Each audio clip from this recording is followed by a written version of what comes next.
Hey James, it's Michael Corcoran from RT here. You're looking sharp there for a bit, yeah. Can we talk about the importance of this block that's upcoming? I know there was a game last weekend, but the importance of a fixture against a team like Munster and then back-to-back Europe before you head over to South Africa, like it's a significant part of the season, isn't it? Yeah, it's huge. Like you said, significance is probably a very, very good word to use. Where, I know we are at the top of the table, but only just, and we've got some pretty tough fixtures coming up, and a lot of them are away from home. So every point leading into finals footy counts. Munster away, obviously. I mean, it doesn't matter which team travels out there. It's going to be tough, So. We're looking forward to the challenge, and we know that there's a lot of internationals to potentially come back in both teams, and it's all part of the spectacle, isn't it? It's a good old rivalry, isn't it? Both teams seem to bring out the best of each other for some reason. Yeah, both teams want to knock the heads off each other as well. We've been best friends for the last 10 weeks, and as soon as you put on a different coloured jumper, all of that's left at the door, and the rivalry begins. So, mate, we're looking forward to the challenge, and 7 o'clock on Saturday night. We'll be a couple of beers after, but for that 80 minutes, like I said, we probably want to knock each other's heads off. And can I just ask you one final question? It's about Ireland, if you don't mind, for a second. Given the growth of the group in the last number of weeks in terms of the Six Nations, how important would that tour to New Zealand be, given the fact, there's talk of 3 test games plus 2 midweek matches in terms of trying to bring you on another few steps? Yeah, mate, it's going to be a tough. It's going to be a tough old tour now, isn't it? Playing against the best team in the world in their own backyard isn't exactly something to be taken lightly. Five test matches also, mate. Backs against the wall stuff, but look, we're definitely looking forward to the challenge. We've come leaps and bounds, and we've, I guess, proved to ourselves that we can play a brand of rugby which is one, exciting, and 2, we can win doing. So, mate, we're looking forward to the tour, but there's a lot of rugby from between here and there, and as long as the boys can stay fit and healthy, I don't see why we can't achieve something phenomenal down in New Zealand. Cheers, mate. Have a good weekend. Thank you, you too. Hi James, how are things? Howdy, how's it going? Not too bad now, not too bad. Can you tell us, James, the difference between where you feel your game is right now as opposed to 12 months ago after the Six Nations? I've probably a lot to do with my attention to detail individually. I was always, as a professional, you are quite hard on yourself, but at international level, things are multiplied.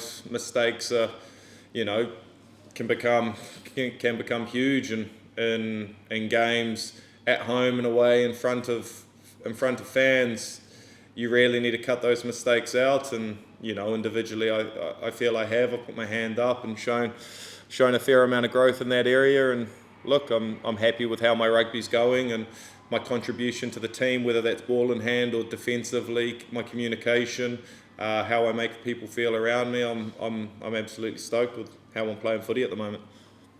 And would it have done a lot for your confidence, the fact that, having missed out on the first couple of games, Andy would have had the face to put you straight back into the team, and you weren't kind of queuing back up for your position all over again?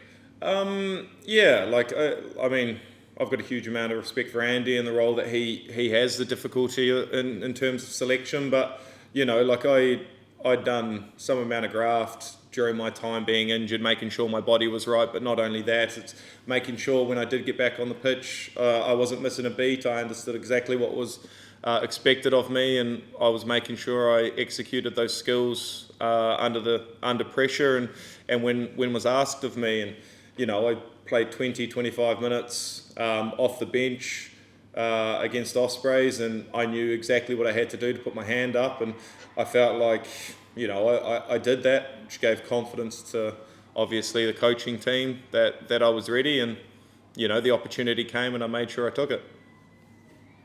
And then just lastly for me, coming back to this weekend's game at Thomand Park, how much are you looking forward to the fact that, you know, there's going to be a decent crowd there as well, because you would have played 5 or 6 times over the course of the last 18 months behind closed doors, and, you know, a Munster Leinster game needs a big crowd there. Yeah, I mean, it adds to it, doesn't it? Man, like, arguably the biggest rivalry in rugby, isn't it, in terms of club rugby? That Leinster Munster game, and man, I'm looking forward to it. I mean, for 80 minutes you hate each other, the crowd included, but you know, afterwards they'll stand there and clap you off, win or lose. But you know, that's all part of it, and you know, I hope we can put in a performance we're proud of come Saturday. James, how are you? Paul from Virgin Media, how are you getting on? All good, thanks. James, how are you fixed for the clash against Munster then? You've been close to some of the Munster lads in the Six Nations camp over the next while, but you'll be getting pretty physical with them at the weekend. You okay with that? Yeah, I mean, that's the plan, isn't it? It doesn't really matter who's in the opposition. But like I said, for that 80 minutes, it's no holds bar, where the feeling's mutual. You know, the relationships off the field that we've managed to develop. I mean, that's awesome in terms of how well Ireland is going, but I mean, it's a derby and no one's going to turn up half-hearted. You touched on it in one of your answers earlier. Do you think Ireland can go to New Zealand in the summer and maybe win the tour? I don't see why you don't go into a rugby game not thinking you're going to win it. Doesn't matter who it is. You know, you can call it a David v Goliath sort of situation, but you know, you could argue we caught them at a good time last year in front of here in Ireland, but I mean, we're playing rugby that we're very, very happy with. We're winning games when our backs are against the wall. Expansive rugby, which is entertaining, and you know, we're still not quite there. We're definitely not the finished product that we want to be. We're frustrated after games. We feel like we're leaving opportunities out there, and that's through our own individual errors. You know, it's stunting our way into games. We feel like we can definitely take it up a couple of gears, but that's on us more than anything. Every international team comes with a plan, and then, you know, the other team's trying to stop it. So, mate, we definitely feel we can grow another leg, and I mean, who doesn't want to go to New Zealand and come back with a couple of test scalps? Yeah. Yeah, just fine with me. Do you think you're in a better place than New Zealand at the moment in terms of form and playing style, etc.? You've got a few leading questions here, don't you? No, I mean, you can say what you want about, you know, New Zealand's. I mean, their tests, the last couple of tests they lost, you know, against us, and then when they went over to France, they'll be hurting. I mean, they're a beast, man. Like the amount of depth that they have, the players that they have to choose from. It doesn't matter who they bring in. Everyone steps up to the quality standard. But we feel like if we can play to the best of our ability, I don't see why we can't go down there and put in performances we're happy with. Like, New Zealand have always been the standard holder at international rugby. I don't think their last few, you know, games will have too much of a bearing, I guess, when we tour in July. Good stuff. Thanks, James. Thank you. Hey, James, it's Don here on audio only. Don, crack on. Hello, good. James, have you been following the new Moana Pacifica franchise in Auckland? And do you think it'll improve New Zealand rugby and in turn improve the All Blacks? Yeah, I have been. I mean, Super Rugby's on at a very convenient time. It's first thing in the morning, so you know, sometimes when I'm having my breakfast, I can flick on the tally and watch a bit of Super Rugby.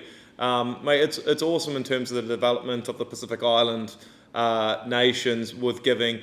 I wouldn't say it's giving a chance to people who probably wouldn't play Super Rugby, because all of those players in those positions are very, very good rugby players in their own respect. They represent, you know, Tonga, Samoa, the Fijian Drua team even, who's currently in the Australian, playing the Australian boys.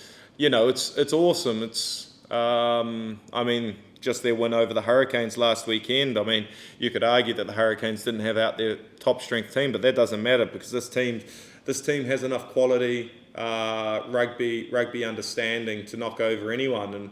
And mate, good on them. I was absolutely stoked for them. I know their schedule is very compact now, which is unfortunate due to COVID. I know that a few of their games got cancelled or postponed early on, so I think the schedule is up against them. I saw that they have 6 games in 3 weeks, and trust me, I've never played 3 test matches in a row because the body is just not up for it. But man, good on them. I hope they continue to succeed in the competition, and I don't see why they wouldn't be a permanent team in that. Thanks, James. Guys, I think we're going to wrap up. Just one question just from Leinster TV, James, just that we're obviously here at the launch of the summer camps today, and just what was it like getting out there and just kind of getting to run around with a few fans, a few kids? Yeah, no, it was. It was entertaining to say the least. I mean, the weather didn't do its part, but trust me, the kids are full of beans out there. There's currently Enniscorthy and Wilson Hospital playing in the background, and I see a couple of wingers running riot out there. So that's always good for the future of Irish rugby, you know. Mate, it's cool. When I turned up here, I was like, jeepers, are all these people here just because I'm here? But there's actually a cup game on out here, and there's hundreds of people out there. It's awesome to see. Mate, great competition.